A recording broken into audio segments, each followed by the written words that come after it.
കച്ചവട താൽപര്യത്തോടെയുള്ള സ്വകാര്യ സ്കൂളുകളെ നിയന്ത്രിക്കുമെന്ന് വിദ്യാഭ്യാസ മന്ത്രി വി ശിവൻകുട്ടി വ്യക്തമാക്കിയിരിക്കുന്നു. 1ാം ക്ലാസ്സിലെ കുട്ടികൾക്ക് എൻട്രൻസ് പരീക്ഷ കേരളത്തിൽ അനുവദിക്കാനാകില്ല. സ്കൂൾ പ്രവേശനത്തിന് രക്ഷകർത്താവിന് ഇന്റർവ്യൂ അനുവദിക്കില്ല. സംസ്ഥാനത്ത് അംഗീകാരമില്ലാത്ത 872 സ്വകാര്യ സ്കൂളുകൾ കണ്ടെത്തിയെന്നും വിദ്യാഭ്യാസ മന്ത്രി അറിയിച്ചു.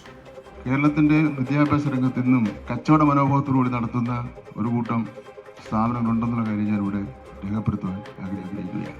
പല സ്കൂളുകളിലും ചില സ്കൂളുകളിൽ എനിക്ക് കിട്ടിയ വിവരം ശരിയാണെങ്കിൽ 1ാം ക്ലാസ്സിൻ്റെ അഡ്മിഷൻ ഇപ്പോഴും ആരംഭിച്ചു. 1ാം ക്ലാസ്സിൻ്റെ അഡ്മിഷൻ ആരംഭിച്ചത് മാത്രമല്ല, കുട്ടിക്ക് എൻട്രൻസ് പരീക്ഷയും കൂടി ഉണ്ട്. അത് കേരളത്തിൽ അത് അംഗീകരിച്ചു കൊടുക്കാൻ കഴിയുന്ന കാര്യമല്ല. ബാലപീഡനമാണ് നടക്കുന്നത്. അത് കഴിഞ്ഞിട്ട് രക്ഷകർത്താവിനൊരു ഇൻ്റർവ്യൂ ഉണ്ട്. അതൊരു കാരണവശാലും അംഗീകരിച്ചു കൊടുക്കുന്നതിന് കഴിയില്ല. പ്രാരംഭമായിട്ടിവിടെ ഒരു പഠനം നടത്തിയ അവസരത്തിൽ 872 സ്കൂളുകൾ അങ്ങനെയുണ്ട്. നിയമം അനുസരിച്ച് NOC കൊടുക്കണം ഗവൺമെൻറ്, വിദ്യാഭ്യാസ വകുപ്പ്, ഏത് കോഴ്സായിരുന്നാലും. ഉമേഷ് ബാലകൃഷ്ണനുണ്ട് ഇപ്പോൾ വിശദാംശങ്ങളുമായി തിരുവനന്തപുരത്ത്. ഉമേഷ്, എന്താണ് ഈ വിഷയങ്ങളിലൊക്കെ വിദ്യാഭ്യാസ മന്ത്രി വ്യക്തമാക്കുന്നത്?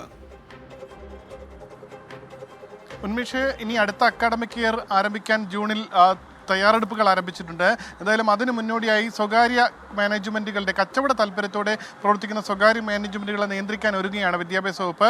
അതിന് മുന്നോടിയായി NOC ഇല്ലാതെ, അതായത് സാധാരണ ഒരു സ്കൂൾ പ്രവർത്തിക്കണമെങ്കിൽ വിദ്യാഭ്യാസ വകുപ്പിന് NOC വേണം. സംസ്ഥാനത്ത് NOC ഇല്ലാതെ പ്രവർത്തിക്കുന്ന സ്വകാര്യ സ്കൂളുകളുടെ എണ്ണം വിദ്യാഭ്യാസ വകുപ്പ് എടുത്തു. അത് 872 ആണ് എന്ന് കണ്ടെത്തിയിരിക്കുന്നു. ഇത്തരത്തിൽ ഈ സ്കൂളുകൾക്ക് ഇനി ഉടൻ നോട്ടീസ് നൽകും. നോട്ടീസ് നൽകിയ ശേഷം ഈ എങ്ങനെയാണ് ഒരു സർക്കാർ ഒരു സ്കൂൾ പ്രവർത്തിക്കേണ്ടത്, അതിൻ്റെ അടിസ്ഥാന സൗകര്യങ്ങൾ ഏതെല്ലാമാണ് തുടങ്ങിയ കാര്യങ്ങളെല്ലാം തയ്യാറാക്കിയതിനു ശേഷം മാത്രമേ അടുത്ത അക്കാഡമിക് ഇയർ വർഷം ഈ 872 സ്കൂളുകൾക്കും അഡ്മിഷൻ നടത്താൻ കഴിയുകയുള്ളൂ. ഇതുകൂടാതെ കച്ചവട താല്പര്യത്തോടെ പ്രവർത്തിക്കുന്ന സ്കൂളുകളിൽ ഈ കുട്ടികൾക്ക് 1ാം ക്ലാസ്സിലെ അഡ്മിഷന് വേണ്ടിയുള്ള കുട്ടികൾക്ക് ഇന്റർവ്യൂ നടത്തുന്നു. കുട്ടികൾക്ക് ഇത്തരത്തിൽ ഇന്റർവ്യൂ നടത്തി കുട്ടികളെ എടുക്കുന്നത് അത് ബാലപീഡനമായി കണക്കാക്കേണ്ടി വരും. അതുകൊണ്ട് തന്നെ അത്തരം നടപടികൾ ഒരു കാരണവശാലും അംഗീകരിക്കില്ല.